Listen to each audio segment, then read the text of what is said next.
पूछा, महाराज जी जहां भी कथा में जाते हैं बस दिन रात ये सुन को मिलता है, क्रोध मत करो, क्रोध मनुष्य का सबसे बड़ा शत्रु है। तो महाराज ये क्रोध तो आता ही है ना जी।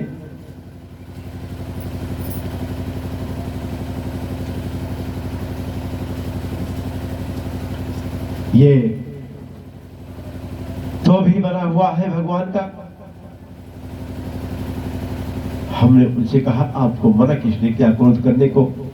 तो वो सज्जन बोले तो मैं क्रोध करूं तो बुरा तो नहीं मानेंगे ना। मैंने कहा क्रोध,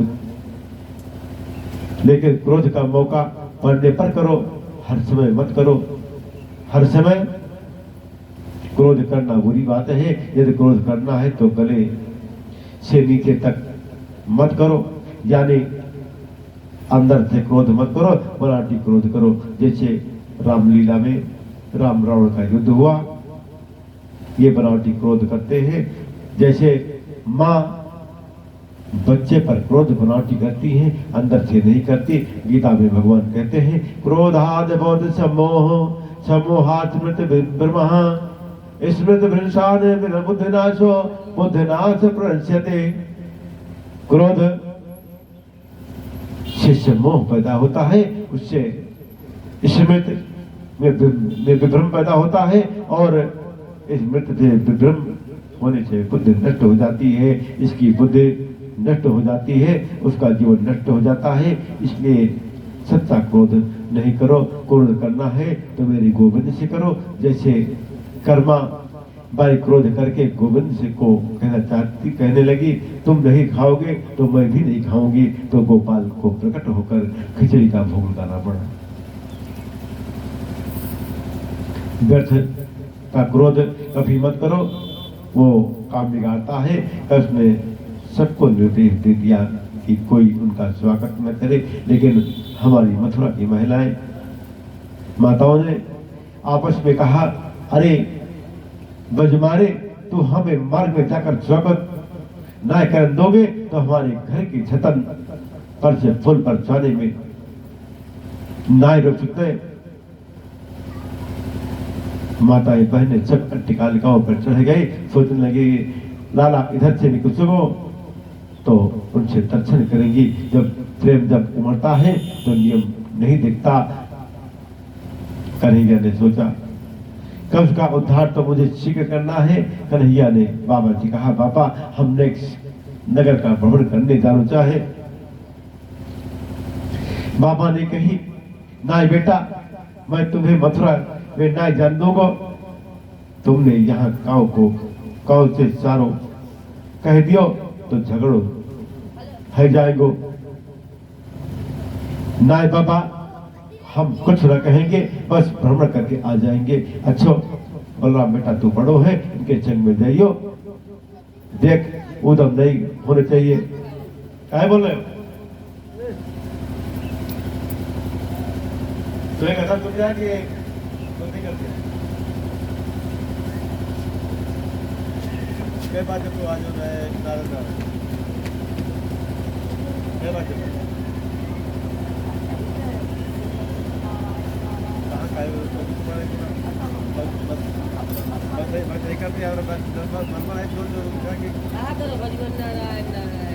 हरिओम बोले वृंदावन बिहारी लाल की, श्रीमद् भागवत महापुराण की। सुंदर आज श्री कृष्ण की उम्र 11 वर्ष 55 दिन की। 11 वर्ष 55 दिन का नन्हा सा बाल कृष्ण मथुरा की गलियों में जा रहा है। माताएं गोविंद पर फूलों की वर्षा कर रही हैं, आपस में चर्चा भी कर रही हैं। ये सावने श्री कृष्ण है, ये गोरे बलराम जी हैं। ये मथुरा क्यों, इन्हें मथुरा में क्यों बुलाया है? कृष्ण बलराम पर माताएं सुवन वर्षा रही हैं। परमात्मा को सोना नहीं चाहिए, चांदी नहीं चाहिए, जवाहरात नहीं चाहिए। परमात्मा को सुंदर मन चाहिए। सुमन का सरल सा सुंदर का अर्थ है सुंदर मन। सुंदर मन जिसने उन्हें अर्पण कर दिया वो प्रसन्न हो गए। जब फूल बरसने लगे तो कन्हैया के जो छोटे सखा है वो सब संकोच करने लगे। सब सखा बोले लाला हमें शर्म लगती है भैया। कन्हैया बोले काय बात की शर्म। अब देखो लाला मथुरा में प्रवेश करते ही हमारे ऊपर कैसे फूल बरस रहे हैं। अरे जब मथुरा में घुसते ही इतने फूल बरस रहे हैं तो मामा कंस के दरबार में जानो कैसे स्वागत होगा। कन्हैया ने सोचा कितने भोले भाले है सका, इन्हें क्या मालूम मामा कंस हमें क्यों बुलाया है। ये तो ना समझ है मामा जी घी बूरे की थाली से हमारा स्वागत करेंगे। कृष्ण ने कहा ठीक है मैं तुम सबके वस्त्र की व्यवस्था करता हूं। श्री कृष्ण यमुना किनारे एक धोबी के पास गए और बड़े प्रेम से बोले मामा जी राम राम। उसने कहा उसने तो देखा ही नहीं। कृष्ण ने फिर कहा मामा जी राम राम, हम कंस महाराज के भांजे हैं, उनसे मिलने जा रहे हैं। हमारे सखन के पास वस्त्र की कमी है, आप जरा वस्त्र दे दो, उन्हें पहनकर उनसे मिलकर आवेंगे और लौटकर वापस दे देंगे। धोबी ने कहा अरे ग्वारियों, जीवन भर तुमने पोखर के पानी पिया, बेसर की रोटी गुड़ के साथ खाओ और महाराज के वस्त्रों को पहनने की अभिलाषा करते हो। चले जाओ यहां से, नहीं तो जो काम महाराज कंस को करना है वो मैं पहले ही कर दूंगा। 2 घंटे के मेहमान हो, ऐसी भद्र भाषा का कृष्ण के से बोल पड़ा। कन्हैया बोले देखो हम तो आपसे मामा जी कह रहे हैं, आप बड़ी गुस्सा कर रहे हैं। धोबी डंडा लेकर मारने दौड़ा। मेरे बाल कृष्ण की उंगली पकड़कर छोटा सा शिखा चल रहा था। उन्हें इस बात का मन में गुमान है कि हम कृष्ण के मित्र हैं। जब धोबी डंडा लेकर मारने दौड़ा तो उस नन्हे से शिखा ने कहा कन्हैया जो होगी सो देखी जाएगी, तूने पुत्र हमारे हाथन को दिखा दे। पीछे कछु जो हो को दूसरो देखो जो है को। मेरे गोपाल ने उसको अंक में भर लिया। इसकी कोई जरूरत नहीं है भैया, तुम्हारा सिर ही बहुत है मेरे पास।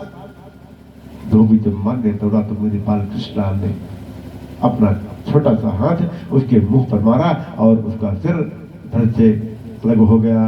बोले बाल कृष्णलाल की जय। अब तो घाट पर जितने भी धोबी थे सब भयभीत होकर भागे। भागो भैया, पुत्र मारने वाला आ गया, शंकरासुर मारने वाला आ गया, ऐसा कहकर सब लोग भागे। कन्हैया बोले भैया जितने वस्त्र चाहिए पहन लो। नन्हे नन्हे सिखाओ कि बच्चों की पोटली खोलकर वस्त्र पहनने लगे तो बड़ी समस्या। वस्त्र 15 हाथ के और सभी 3.5 हाथ के चमकीले वस्त्रों को देखकर पहन तो लिए। अब बाजू 1.5 हाथ नीचे लटक रहे हैं, नीचे सड़क साफ हो रही है बिना झाड़ू के। अब तो और शर्म लगे लाला, ये तो मंगने लोग के लगे। बोल रहे तो मंगनी लग रहे हैं। कन्हैया ने कहा मैं व्यवस्था करता हूं। भगवान एक दर्जी के घर पधारे, वो भी कृष्ण का भक्त था, कृष्ण का नौकर था। उसने खिड़की से गोपाल को बुलाया, उसने स्वरूप के अनुकूल वस्त्रों को बनाया। तथा सुदामनो भवना माला कार्यमतो हो। एक सुदामा नाम के माली के सुदाम नाम के माली के घर गए, उसने सबको माला पहनाई। श्री कृष्ण ने उसे भक्ति का वरदान दिया। सबने वस्त्र पहने, माला पहनी और कमी रह गई चंदन की।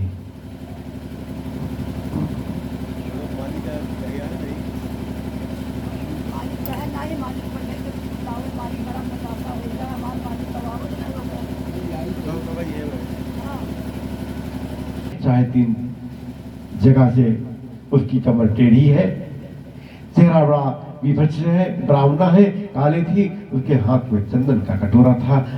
जब ज्यादा कुरूपणी होने की वजह से उसने चेहरे का को घूंघट से ढक रखा था।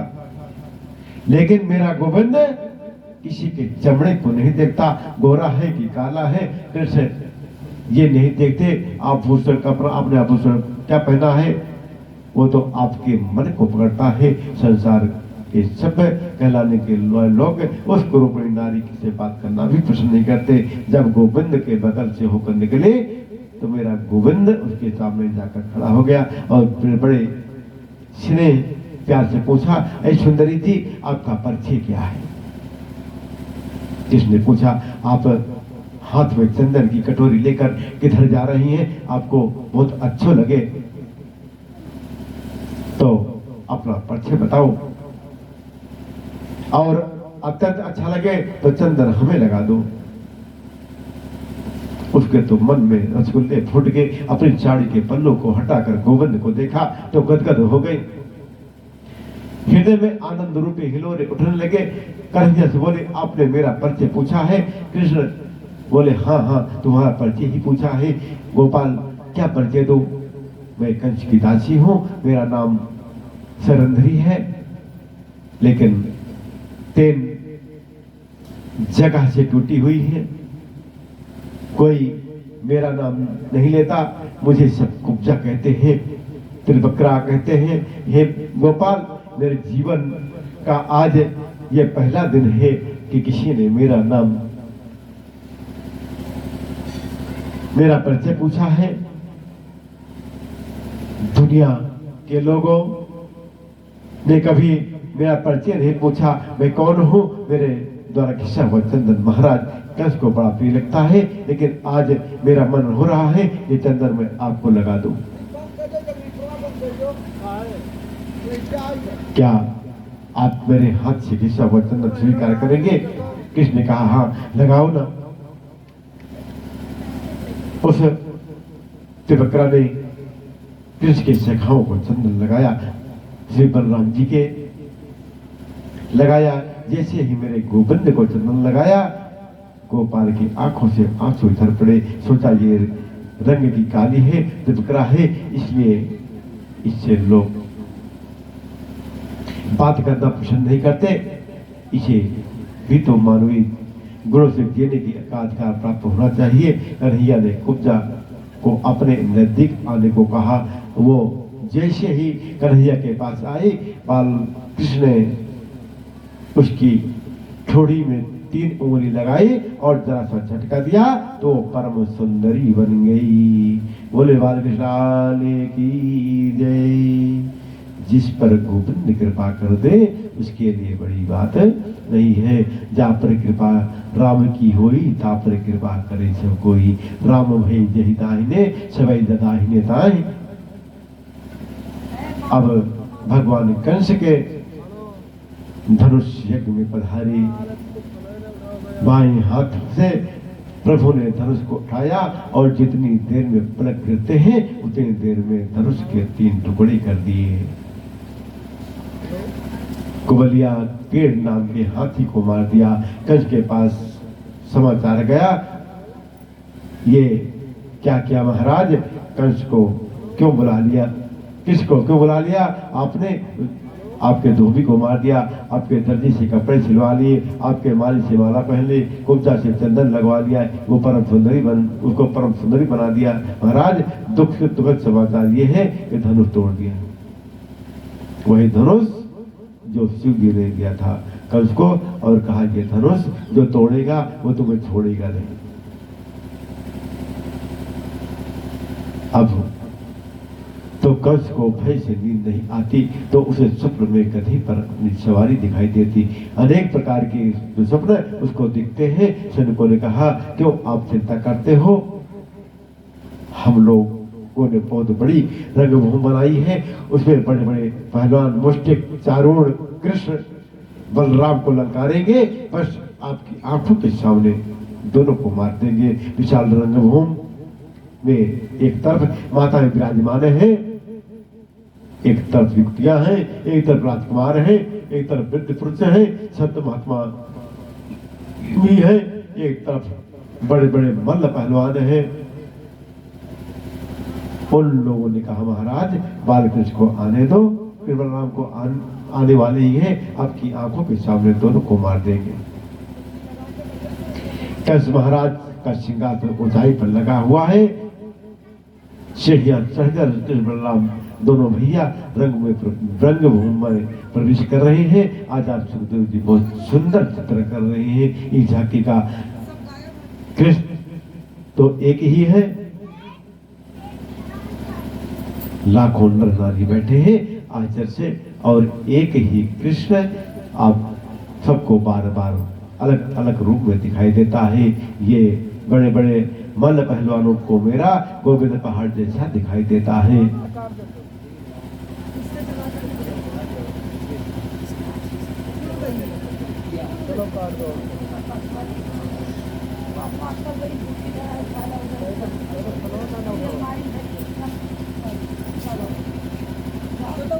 हरिओम गौरिया बैठे हैं, उन सबको कन्हैया मित्र के रूप में दिखाई देता है। राजकुमारों को कृष्ण राजकुमार दिखता है।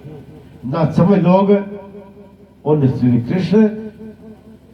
कृष्ण साधारण मानव के रूप में दिखाई देते हैं। योगियों को कृष्ण परम तत्व के रूप में दिखता है।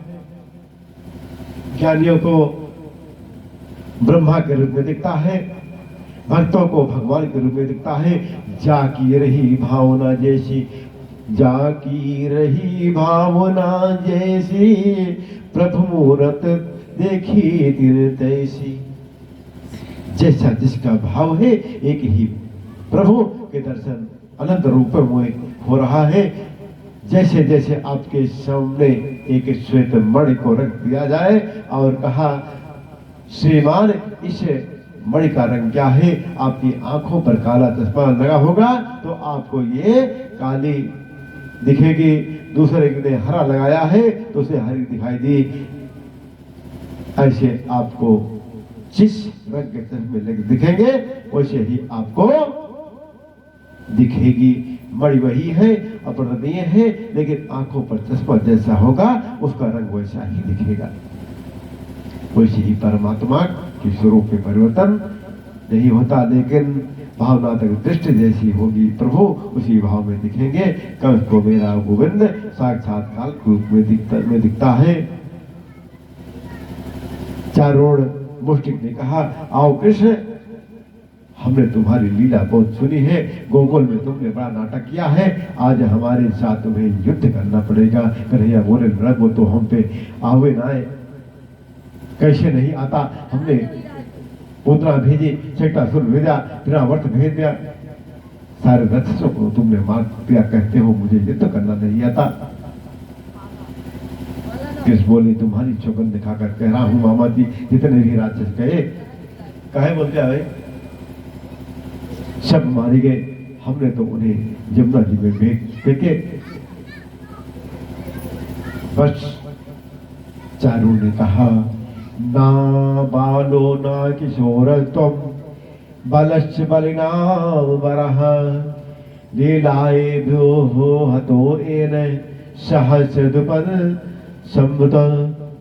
ही तुम बालक नहीं हो, तुम किशोर नहीं हो, हमारे आज हमारे साथ है, युद्ध करोगे तो जानेंगे। इतना कहकर जबरन चारों ने कंस को पकड़ लिया, मुष्टिक ने बलराम को पकड़ लिया। श्री सुखदेव जी कहते हैं राजन,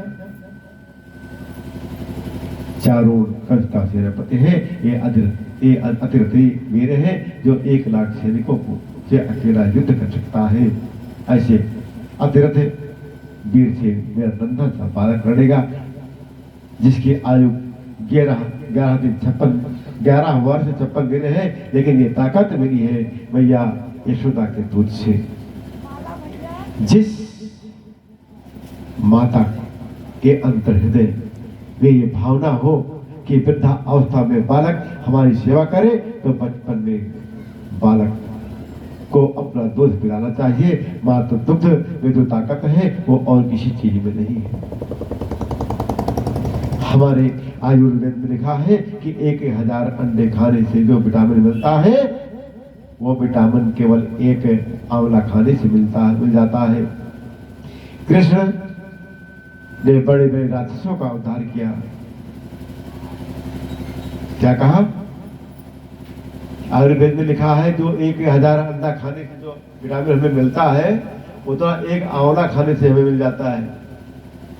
तो अंडा क्यों खाए? आंवला ठीक है।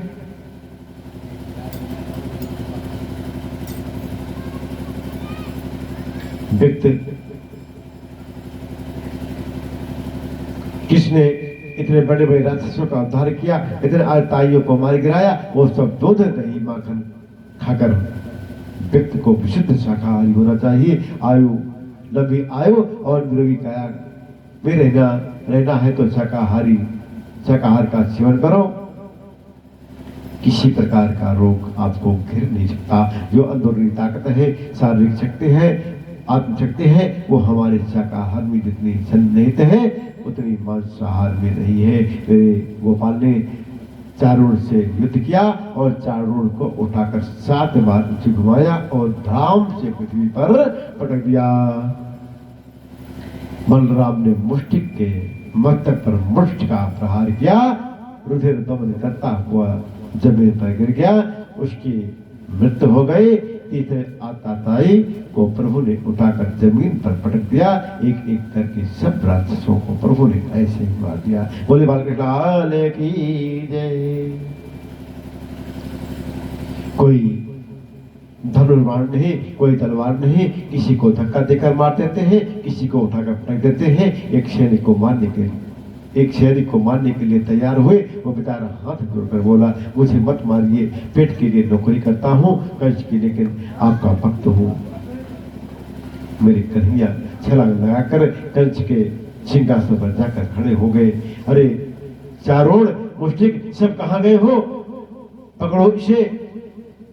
कृष्ण बोले, अब कोई नहीं बोलेगा, क्योंकि सब वही पहुंच चुके हैं जहां आपको अभी जाना बाकी है।